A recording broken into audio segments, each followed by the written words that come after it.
கர்த்தருடைய பரிசுத்த நாமத்துக்கு ஸ்தோத்திரம். வணக்கம் என் அன்பான தேவனுடைய பிள்ளைகளே. க்ளோ இன் கிரேஸ் டிவி சேனலுக்காக உங்களை அன்போடு வரவேற்கிறேன். கடந்த தினங்களில் விசுவாசத்தை குறித்து நாம தியானித்தோம். விசுவாசம் என்றால் என்னன்னு பார்த்தோம். What is faith? விசுவாசத்தில் வளருதல் என்றால் என்னன்னு பார்த்தோம். க்ரோயிங் இன் ஃபெய்த். சோதனைகளின் வழியாய் விசுவாசம், ஃபெய்த் த்ரூ ட்ரையல்ஸ் பார்த்தோம். செயலில் வெளிப்படும் விசுவாசம், ஃபெய்த் இன் ஆக்ஷன் பார்த்தோம். தேவனுடைய குணாதிசயத்தின் மேல் விசுவாசம், ஃபெய்த் இன் காட்ஸ் கேரக்டர் பார்த்தோம். விசுவாசத்தினால் நடப்பது, வாக்கிங் பை ஃபெய்த் பார்த்தோம். மலைகளை தகர்க்கும் விசுவாசம், ஃபெய்த் தட் மூவ்ஸ் மவுண்டைன் பார்த்தோம். சந்தேகத்தை மேற்கொள்வது, ஓவர் கமிங் டவுட்னா என்னன்னு பார்த்தோம். தேவனுடைய திட்டத்தில் விசுவாசம், ஃபெய்த் இன் காட்ஸ் பிளான் பார்த்தோம். அண்ட் நவ் இன்னைக்கு நம்ம பார்க்க போவது விசுவாசமும் ரட்சிப்பும், ஃபெய்த் அண்ட் சல்வேஷன். விசுவாசத்தை பத்தி நம்ம அநேக வசனங்களை தியானித்துட்டோம். சோ விசுவாசமும் ரட்சிப்பும் எப்படி ஒன்றோடு ஒன்று இணைந்திருக்குதுன்னு சொல்லி இன்னைக்கு பார்க்க போவோம். ஃபர்ஸ்ட் ஆஃப் ஆல், கிருபையினால் விசுவாசத்தின் மூலம் ரட்சிப்பு, salvation by grace through faith. So ரட்சிப்புனா என்ன?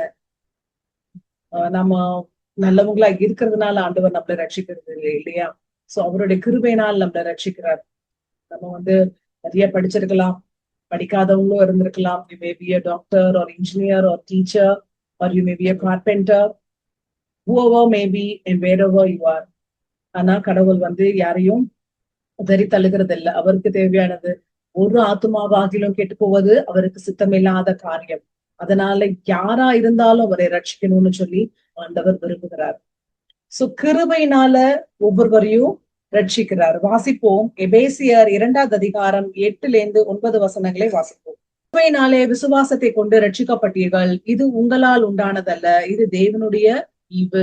ஒருவரும் பெருமை பாராட்டாதபடிக்கு இது கிரியைகளினால் உண்டானது அல்ல. சோ கிருபையினாலே விசுவாசத்தை கொண்டு ரட்சிக்கப்பட்டீர்கள் சொல்லி இந்த வசனம் சொல்லுது இல்லையா?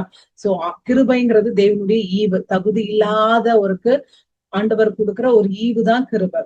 சோ அந்த கிருபையின் மூலியமாய் விசுவாசத்தை கொண்டு ரட்சிக்கப்பட்டீர்கள். விசுவாசங்கிறது நம்ம படிச்சிருக்கோம் ஏற்கனவே.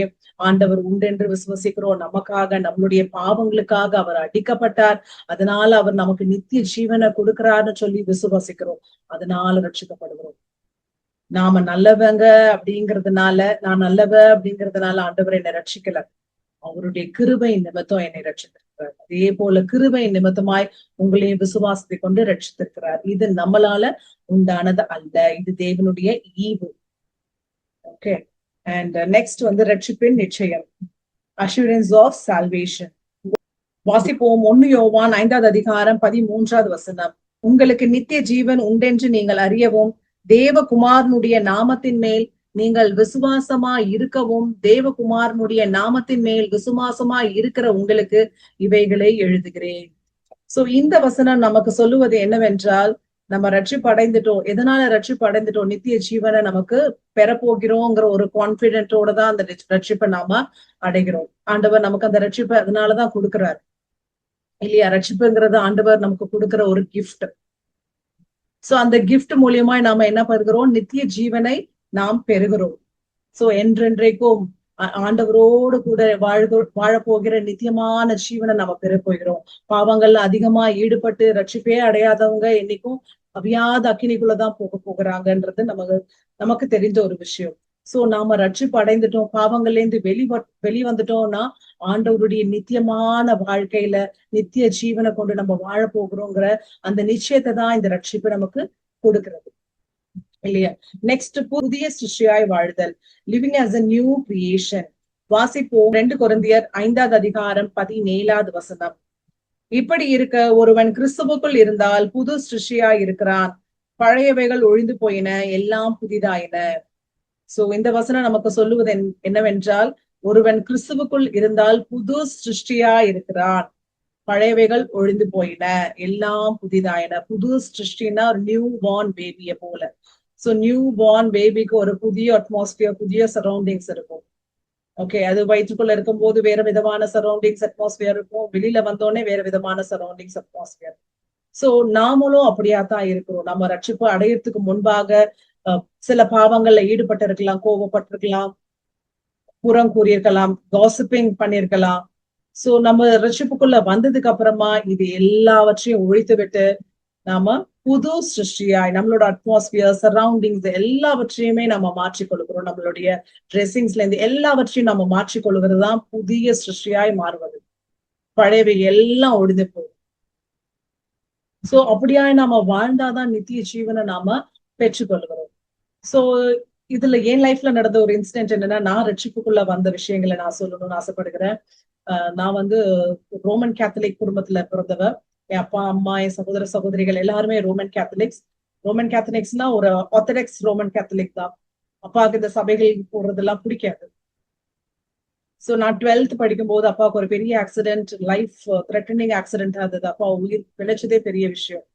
சோ அந்த டைம்ல எனக்கு பெரிய ஜெபம் எனக்கு செய்ய தெரியாது. அப்பா ஏசப்பா அப்பாவை காப்பாத்துங்க இப்படிதான் எனக்கு செய்ய தெரியும். ஆனா எங்க அப்பா உயிர் பிழைச்சிட்டாங்க. அதுக்கப்புறமா நாளடைவுல எங்க சித்தப்பாவோட ஒய்ஃப் சித்தி மூலியமா ரட்சிக்கப்பட்டேன். அவங்களும் ரோமன் கேத்தலிக் தான். பட் ஆனா அவங்களும் ரட்சிப்புக்குள்ள வந்ததுக்கு அப்புறமா என்கிட்ட அவங்க வசனங்களை சொல்லுவாங்க, ஆண்டவருடைய வசனங்களை சொல்லுவாங்க, எப்படியா இருக்கணும்னு சொல்லி கற்றுக் கொடுப்பாங்க.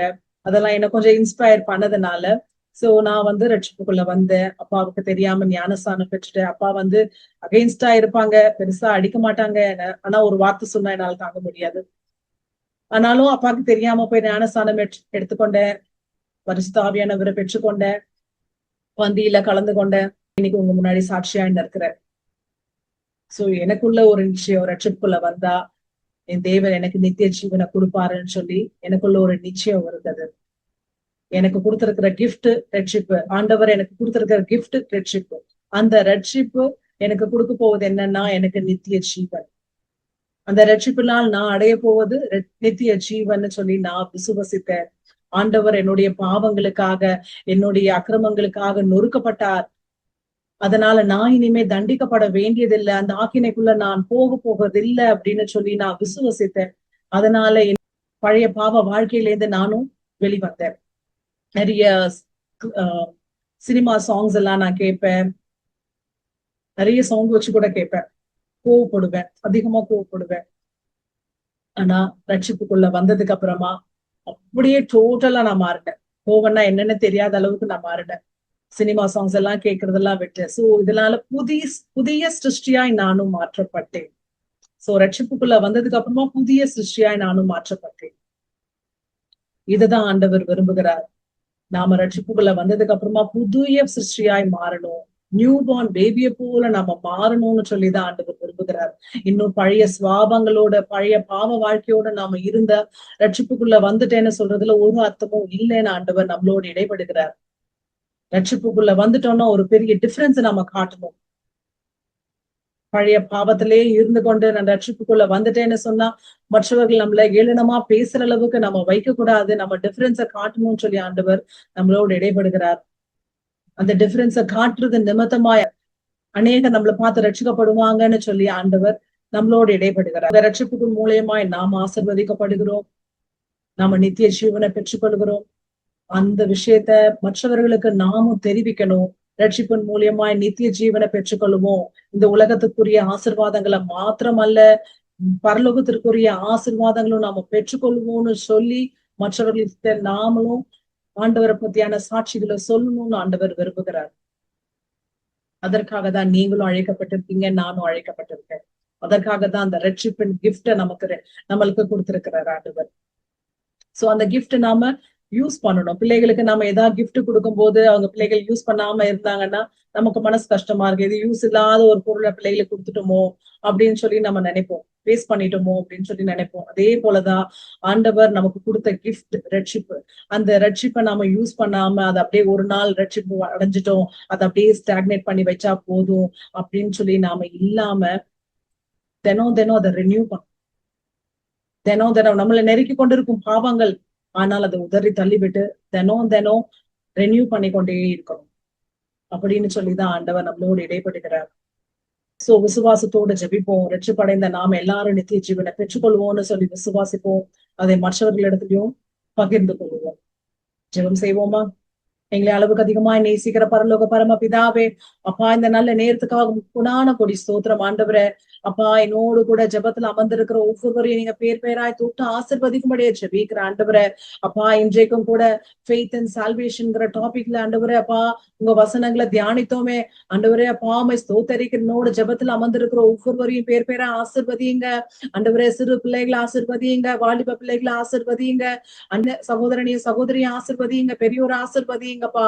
அப்பா உங்க ரட்சிப்பு ஒவ்வொருவருக்குள்ளேயும் தாருங்க அப்பா. உங்க ரட்சிப்பின் மூலியமாய் ஒரு புது சிருஷ்டியாய் ஒவ்வொருவரும் மாறி ஆண்டவரே மற்றவர்களுக்கு ஒரு உதாரணமாய் முன் உதாரணமாய் ரோல் மாடலா இருக்கத்தக்கதான கிருபையை தரும்படியாய் ஜெபிக்கிற ஆண்டவரே.